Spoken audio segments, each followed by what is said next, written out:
Radio Publique Africaine.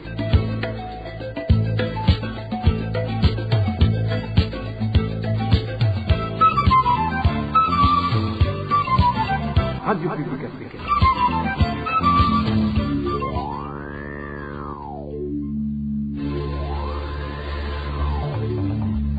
C'est le moment de suivre le journal parlé en français. À la présentation, Émile Nivasumbo. Nous sommes le 12 septembre 2024 et au sommaire de cette édition, interruption des soins de santé du docteur Christophe Sahabo. Les autorités burundaises ont décidé de le conduire manu militari dans la prison de Ruyigi. Les défenseurs des droits de l'homme s'indignent. Les détails, c'est tout à l'heure. À Bguérou, les déplacements sont limités pour ceux qui n'ont pas contribué pour la campagne électorale du parti au pouvoir, le CNDD-FDD, et l'insuffisance du carburant est toujours observée dans différents coins du pays. Nous allons également en parler. Le développement du journal, c'est tout de suite.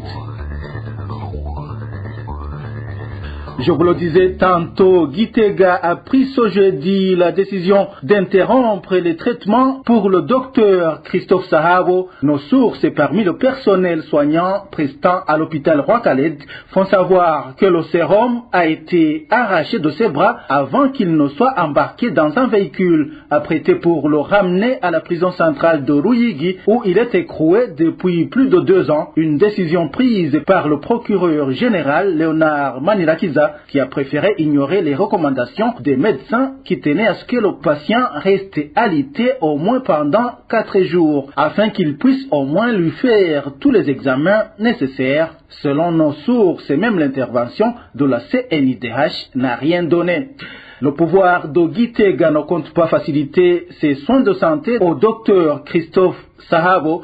L'intention est plutôt qu'il meure de ses maladies. C'est ce que déclare Pierre Claver Mbonima, président de l'association burundaise pour la protection des droits humains et des personnes détenues à PRODH. Pour Pierre Claver Mbonima, si le pouvoir en place a finalement pris la décision d'emprisonner docteur Christophe Sahabo, c'est après avoir manqué l'occasion de l'éliminer. Pierre Claver Mbonima demande à la communauté internationale et à tant d'autres acteurs de lutter pour la libération de docteur Christophe Sahabo. Je vous propose d'écouter Pierre Claver Mbonima, c'est le président de la PRODH. Écoutez, monsieur le journaliste, concernant l'emprisonnement du docteur Sahabo, nous avons suivi beaucoup avec attention ce dossier. Mais comme vous le savez, vous savez que le docteur Sahabo est emprisonné pour, c'est pas pour l'infraction qu'il a commise, mais pour d'autres motifs. Et vous savez qu'il était le directeur de l'hôpital qui est au Soudan. Mais vous savez comment ça a été. Moi, un jour, j'ai rencontré Mousselem avec le soi-disant l'actuel directeur de l'hôpital. Mais ils allaient à Genève pour faire quoi? Juste pour enfoncer docteur Sahabo. Alors, si Sahabo est maintenant en prison à Ruyigi, ça c'est une chance. Parce qu'avant, on avait décidé de le tuer. Et il a failli être tué dans son bureau. Heureusement, il était avec un étranger et ils ont eu peur. Mais finalement, on l'a mis en prison. Moi, je dis ça, être en prison aujourd'hui, c'est une chance pour lui parce qu'ils avaient décidé de le tuer. Alors maintenant, s'il tombe malade et que lui aussi de ses droits d'aller se faire soigner, là, ils sont contents parce qu'ils veulent qu'il meure en prison et comme ça, ils auront de quoi à dire du temps qu'il a été malade et qu'il meurt de la maladie. À ce moment, c'est ce qu'il veut aujourd'hui. Mais aussi quelqu'un d'aller à l'hôpital étant emprisonné, ça aussi c'est tranquille. Moi, je le sais parce que ça m'est arrivé quand j'étais en prison. On voulait que je mette en prison. Mais heureusement, même pour ça, c'est la même chose. Voilà, c'est Pierre Claver Mbonimpa, président de la PRODH. Pourquoi alors cet acharnement contre son médecin? Josiane Mouzaneza revient sur les grandes lignes du conflit entre Dr Christophe Sahabo et le pouvoir de Gitega. Tout commence avec les appétits gloutons du pouvoir Nkurunziza, des appétits suscités par les partenaires étrangers qui permettaient d'investir énormément d'argent afin de pallier à certains problèmes de santé, vu que bon nombre de Burundais dépensaient beaucoup d'argent pour se rendre à l'étranger afin de s'y faire soigner. En 2010, le gouvernement du Burundi a exigé, via la Sokabu, de faire partie des actionnaires pour que le projet soit validé. La première pierre fut posée en 2012 et l'hôpital Kira fut inauguré le 3 mai 2015. Parmi les invités d'honneur figuraient le président Nkurunziza et le général Evariste Ndayishimiye, actuel numéro 1 burundais.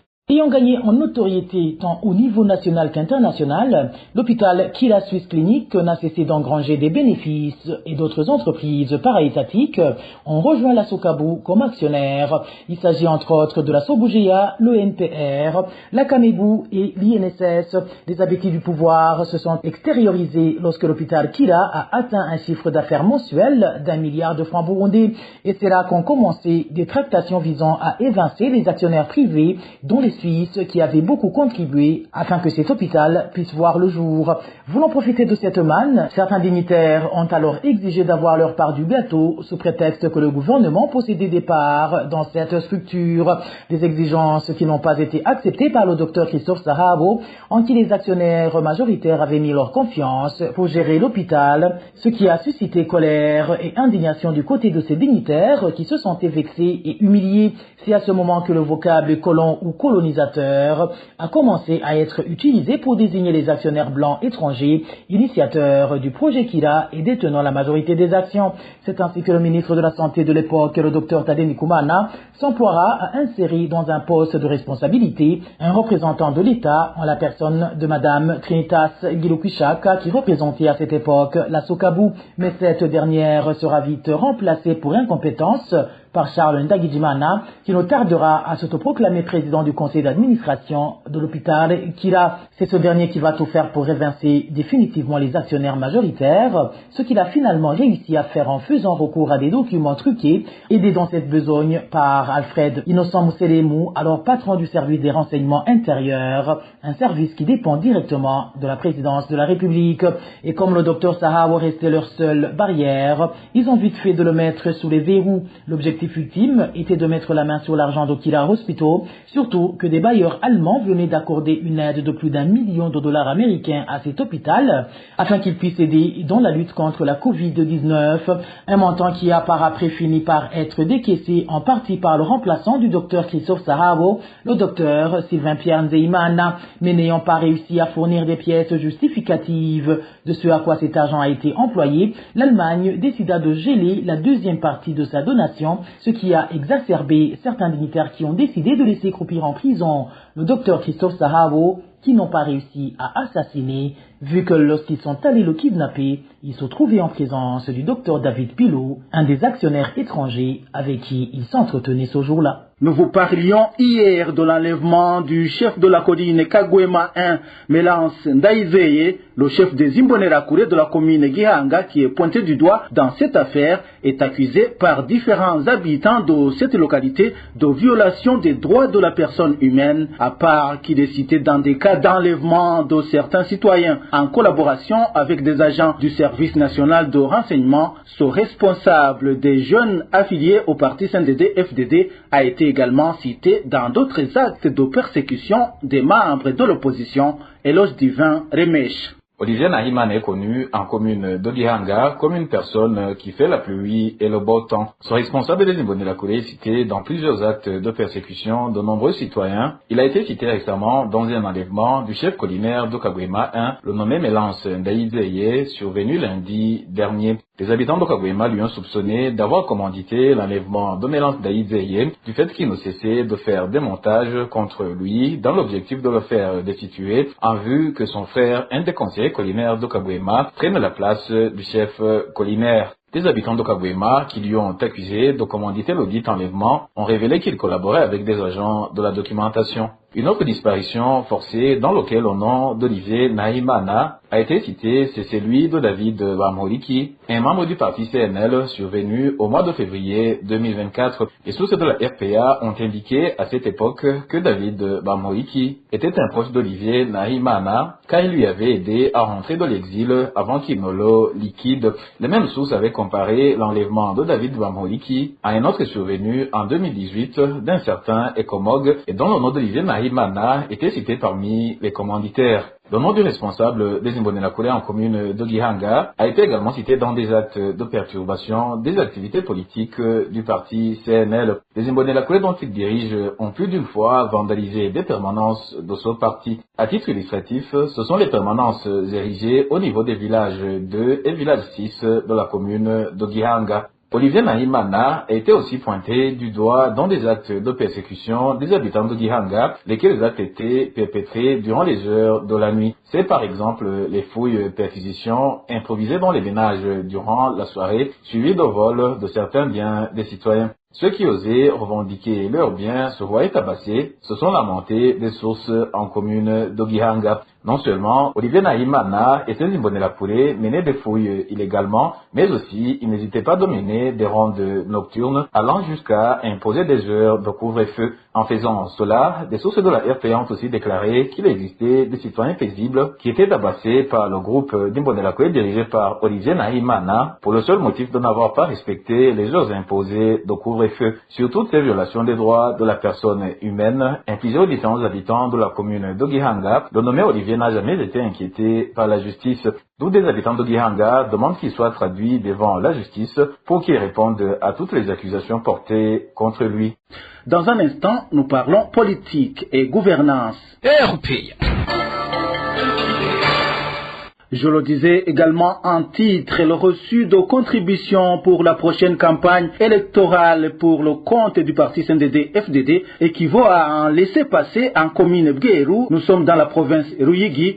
Certains habitants de cette commune indiquent qu'ils ont été interdits de continuer leur voyage pour manque d'un tel reçu. Certains auraient même été interdits de se faire soigner. Eric Nyonzima nous en dit plus.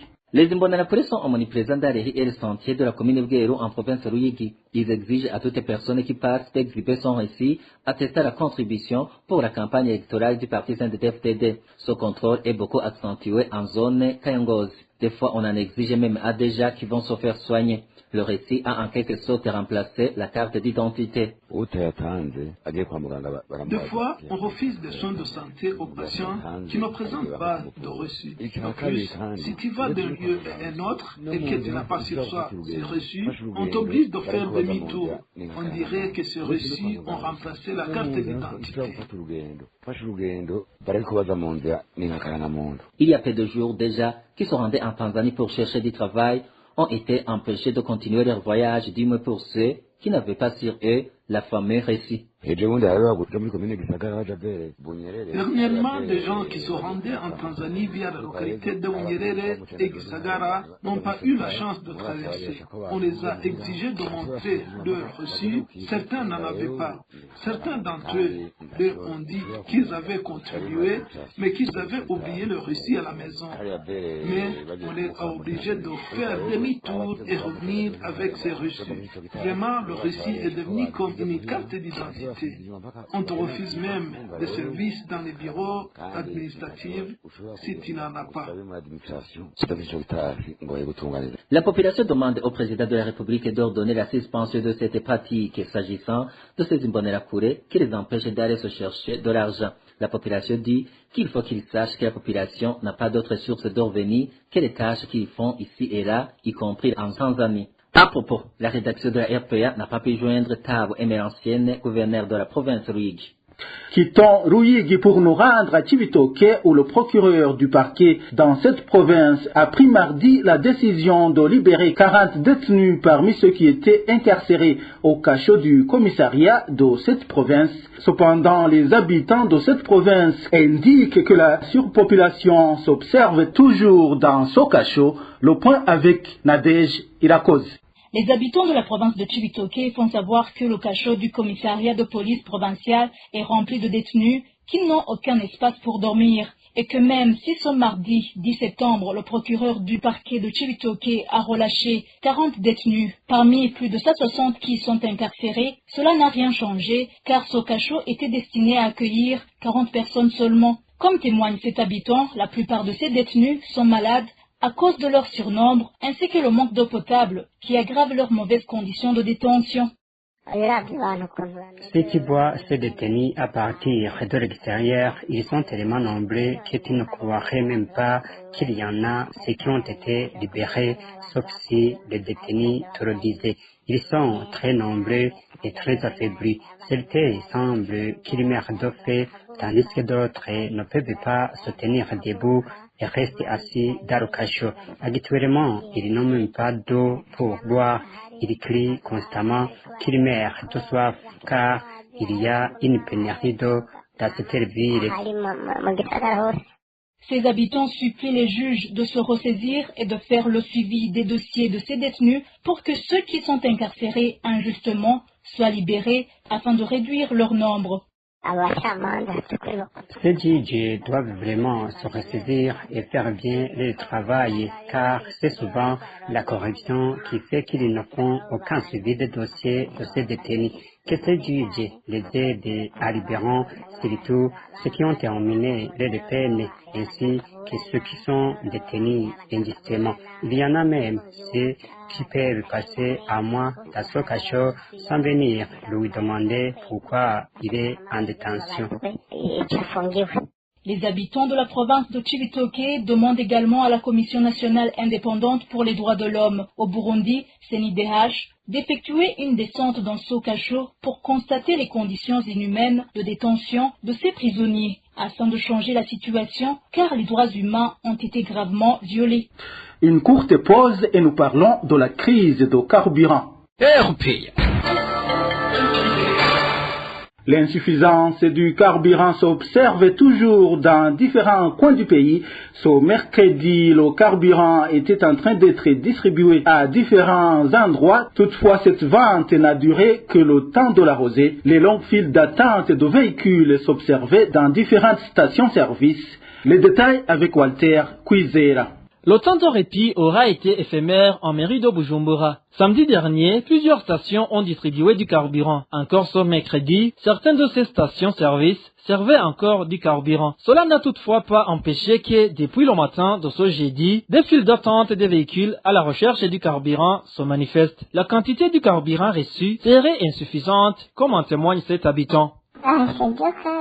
En vérité, hier, la plupart des stations avaient été approvisionnées en carburant, mais ce jeudi matin, il n'y avait plus à pas mal de stations-service. En effet, ce mercredi, il y avait eu à léger mieux, ce ne serait ce que pour Arabe Sedota.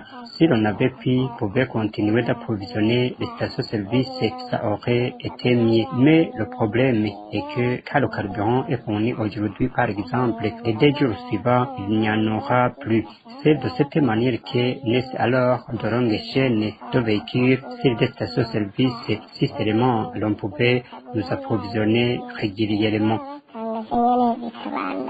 Si les conducteurs des véhicules consommant de l'essence ont eu ce répit, ceux conduisant de véhicules à mazout n'ont pas eu cette chance. Selon ces conducteurs, ils continuent à souffrir. Le mazout, on n'en parle plus. Il est devenu le produit le plus rare. Tu ne peux en trouver nulle part. Le problème est en rapport avec la pénurie de mazout et jusqu'ici, en casse-tête, il n'y a vraiment pas de mazout. Il y a exactement un mois, le président Evariste Ndayishimiye avait annoncé l'arrivée de 3 navires transportant du carburant. Il l'avait annoncé le 12 août en visite en zone Moussaga. Dans la ville de Gitega, capitale politique du Burundi, s'observe également cette problématique. Ce matin, des files d'attente ne seront marquées que sur 2 stations-service. Les détails avec Clovis Nyonzima.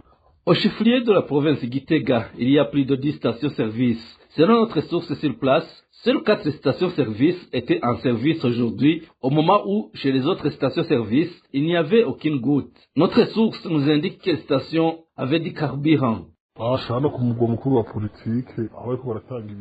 Ici, dans la capitale politique, le carburant est en train d'être servi sur les stations-service se trouvant à l'endroit du Kumasanganzira, à la station-service qui se trouve dans le quartier Magarama, chez Chopingi, et sur des autres stations-service, dont celle de chez Lipe et une autre se trouve dans le quartier Mouchacha. Il s'agit en tout de 4 stations-service dans toute la province. Malheureusement, on ne peut pas souffler comme quoi le carburant est devenu disponible car sur ces stations, il y a de longues files de ceux qui veulent du carburant.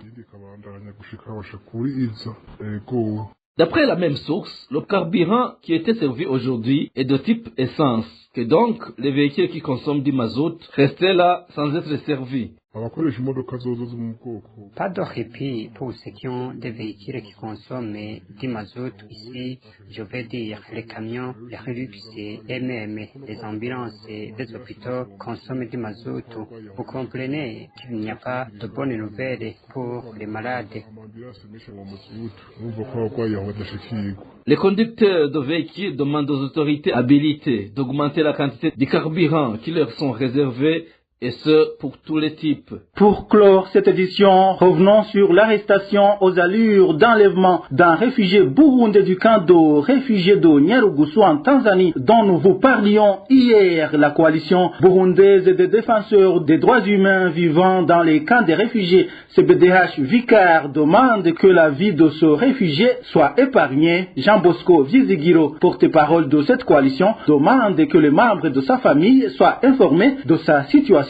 Cette coalition demande également que cette famille soit informée de la raison de son arrestation. Suivez plutôt Jean Bosco Zizigiro, c'est le porte-parole de la CBDH Vicar. La CBDH Vicar détient des informations qu'un réfugié du nom de Jamalini Tereka a été enlevé mardi lorsqu'il était parti pour chercher de quoi vivre pour la famille. La CBDH Vicar profite de cette occasion pour rappeler au HCR que c'est sa responsabilité de suivre de près de la situation des réfugiés burundais se trouvant sur le sol tanzanien du moment où le gouvernement tanzanien a à maintes reprises manifesté un comportement qui montre qu'il ne veut plus de réfugiés burundais sur son sol. La CBDH Vicar invite tous les partenaires de la sécurité des réfugiés à conjuguer tous les efforts pour que la vie de Jamalini Tereka ne soit pas en danger. Et nous visons les responsables de la sécurité des réfugiés au cas de Nyarugusu. Parce que cet enlèvement laisse les traces